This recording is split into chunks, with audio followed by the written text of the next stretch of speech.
Let's get it. Ladies and gentlemen, welcome to the Bullpen.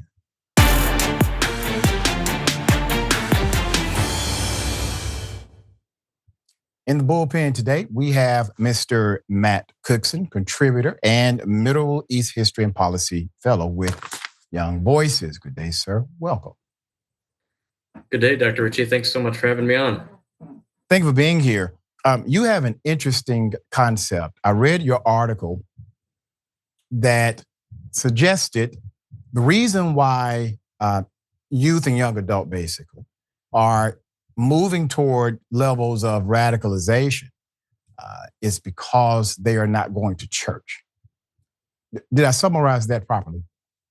Yes, you summarized it well. I think that's a huge problem in driving a lot of polarization and dismantling of our community. Basically, I think for much of our nation's history, the church has served as sort of a moral framework that has provided a degree of connection amongst our community. Describe the moral framework to me. Yeah, so basically, in pretty much every society, there needs to be some sort of a system of values that,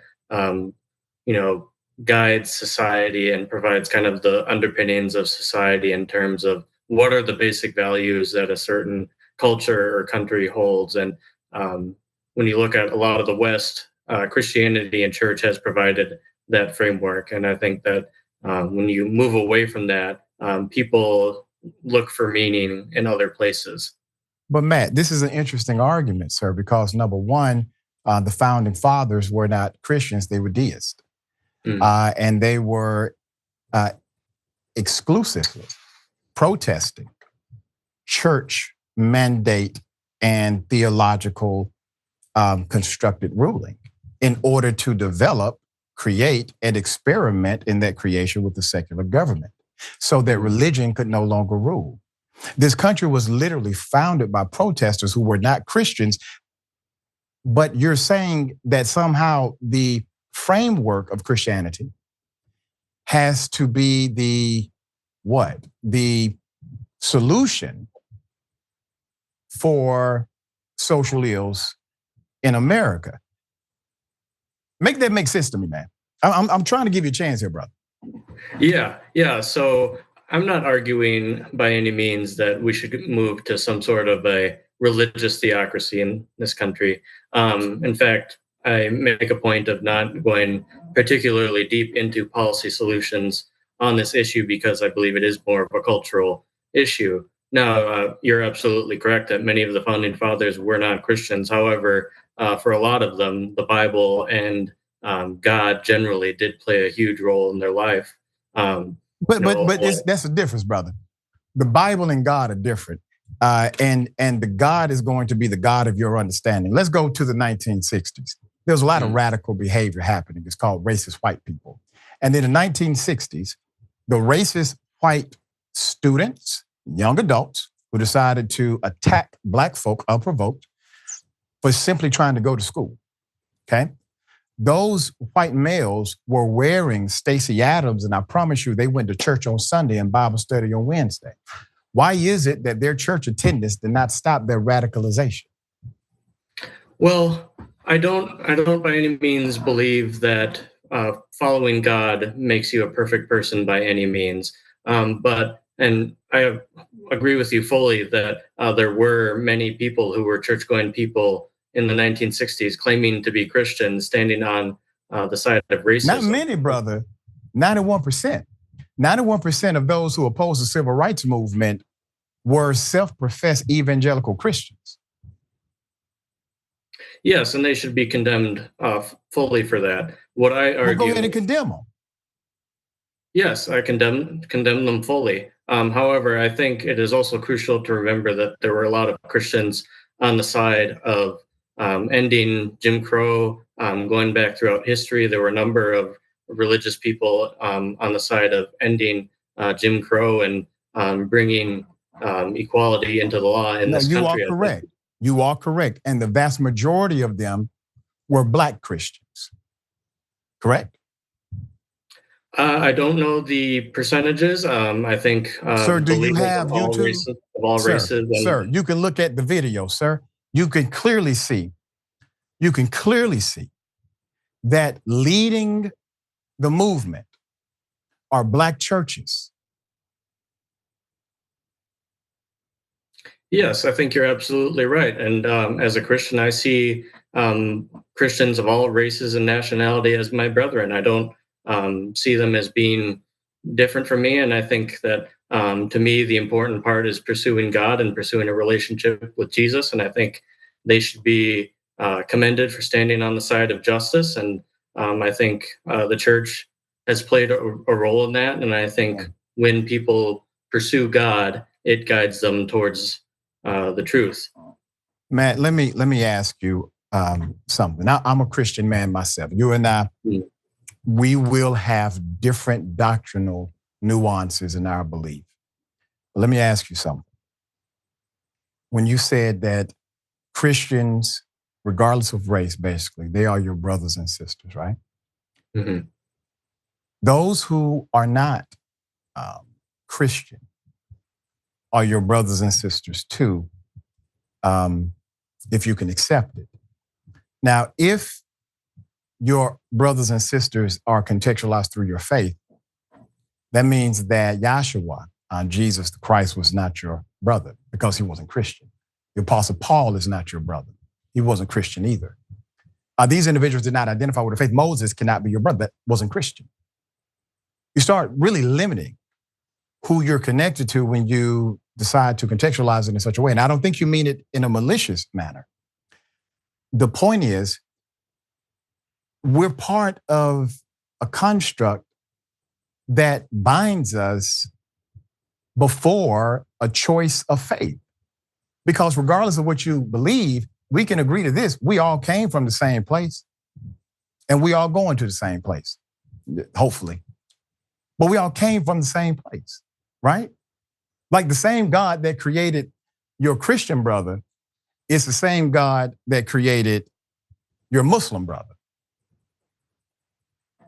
Yes, you're absolutely right that as humans we are all made in the image of God. And when I use the phrase Christian brothers, I don't mean it in the sense of excluding people as being less than me, because we say in my church there are no perfect people allowed. I think Christians are just as much as sinners as non-Christians, and they should be seen in that loving sense.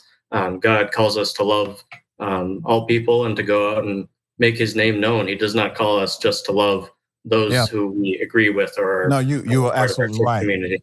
So let me ask you, man, I would imagine you have some issues with what you're seeing from the Trump administration. Yes, I definitely don't agree with him 100% of the time, or even 50% of the time. I certainly have my criticisms of him. What are they? He is certainly more aggressive than I would like him to be. I think, and when he has disagreements with countries that are our allies, he treats them in an adversarial manner, which I don't like. I wish he would far more, I think, respect and kindness in dealing with people is hugely crucial. I think you attract more flies with honey than with vinegar, and I don't think he adheres to that. I wish he was far kinder and more respectful towards people, and I think that would certainly behoove him in achieving success in his administration. In your article, you said that basically, if more Americans went to church, it would create this cohesive bond with community. They have an outlet, right? You made some decent arguments. And it would lead to a more tempered person. So my question is, what church does Trump go to? I have absolutely no idea. I will not attempt to read into his heart. What church has Trump ever gone to? Where does he have ministry? I don't know. Where was he baptized? I don't know. Wait a minute. Do you mind me asking what denomination you are? I'm non-denominational. Okay. Do you all do baptism? Yes. Okay. Why? We believe it is an outward expression of the internal change in our heart. Of the inward faith, right? Correct. Okay. Why haven't any of you asked, where's Trump's baptismal certificate? Well, to be perfectly honest with you, I'm not really that interested in if he's been baptized. But it's the Christian evangelical movement that supports him. They're the ones who proclaim that he's a Christian man, the man of God, and he is the man that God has appointed for this time. He's able to move in these spaces without basic questions. You all wanted President Obama's birth certificate. Damn it, I think I have the right to put on the table. If Trump is a Christian based on your doctrinal order, has he exhibited any Christian connection prior to saying he's a Christian? Because his actions, the heartlessness of his actions, it's not that he's aggressive. He has harmful policies. These policies hurt people. They hurt people that firing individuals, 30% of veterans fired from the VA. Sir, how does that sound right to you? These are career individuals trying to make a living. They go to work every day. HBCUs, historically Black colleges and universities, funding cut. Research cut. Immediately, students, PhD programs shutting down, students no longer able to afford to go to college. How is that Christ-like? Well, I would definitely say that the things you mentioned certainly aren't Christ-like. And as far as the evangelicals who have identified Trump as some sort of almost Christ-like figure, I have never subscribed to that. On the occasion I voted for him, I did so holding my nose, not because I believed him to be some sort of. But what policies? So let's go to policy. What policy did you support that Trump brought you? Well, I believe that illegal immigration was far too high. I think there was a lot of problems coming over the border, and I think that policy needed to be changed. I supported that. Did Trump change it first term? Well, border crossings were far lower than they were any point prior to that. His Remain in Mexico policy was very effective in helping. You think it was effective? Sir, understand what Trump did. It was a fake out. Do you know why 98% of individuals who come to America undocumented, and I would encourage you as a Christian man, Matt, I challenge you not to call anyone an illegal immigrant, because there is no human being that God has created that's illegal. Undocumented workers come to America. 98% of them come to America for what? Why do they come? I would guess most of them come here for work. They come here for work, which means the employers are here to hire them, right? Yes. Okay. Why is it that the employers who hire them are never arrested or shown on the news or prosecuted with the undocumented workers that get deported, arrested, criminalized, et cetera? Because the same federal law, substatute, says it's illegal to work undocumented, it's illegal to hire them. Why don't we incarcerate the companies that hire them? Why don't we just stop the companies from being the attractor to hire them? Why don't we go to the root rather than arresting the individuals who are simply trying to work, make ends meet, send money back home to the family? I think you make a great point. Illegal immigration is one half of the problem, and I think that you're right that businessmen who do take advantage of these people should be held accountable, and they shouldn't be just allowed to claim ignorance for hiring these people. I think that you're absolutely right that there's two sides of the issue. You shouldn't just be allowed to disobey immigration laws if you're a business owner. Matt, you know what, man? I want to be able to talk to you. I think you're a good person. I really do. I think you're horribly misled in your politics and social stance. But I want to encourage you on something. I'm getting the break sign. I have to wrap the show. Economic destabilization.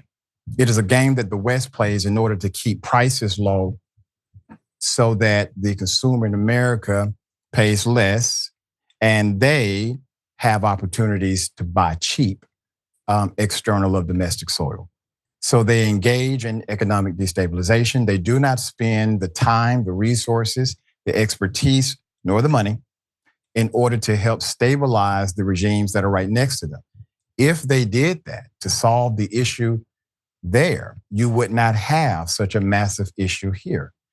So there's a reason they choose not to even tell you that's where the challenge lies. How do you think a president can go after the whole drug cartel, but they can't figure out a way to assist with economic stability of a neighboring nation? That doesn't make sense, Matt. Yeah, you're absolutely right. We are in large part treating the symptoms of this issue when we're looking at border crossings and blah, blah, blah. But, Mexico is a country that has experienced deep instability for pretty much its entire history as an independent nation. And I think you're absolutely right that it's done that way addressing the instability in Mexico would be far more important in addressing the actual root of this issue rather than the symptoms. That's right. Number one violators of overstay visas in America are who? Do you know? I believe it is people who have already come here legally, not people who have crossed illegally. No, I just want to add, I want you to know, I want you to tell me, do you know the number one violators of overstay visas? Who breaks that law more than any other nation? I do not know. Canadians. Are they going to deport the Canadians? Will a task force kick in their door? I think if there are Canadians overstaying their visas, they should be, and they have gone through the process of receiving an order of deportation, they should be deported. I don't think this is an issue that should only affect people of a certain country.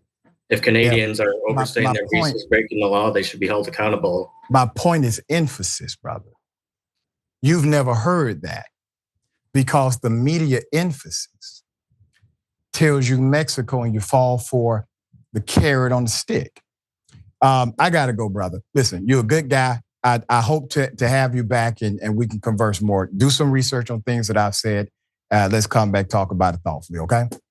Dr. Richey, thank you so much for having me on. I think it does the country a lot of good when people who disagree on things come together and have respectful conversations. So thank you so much. I do as well. Thank you, brother.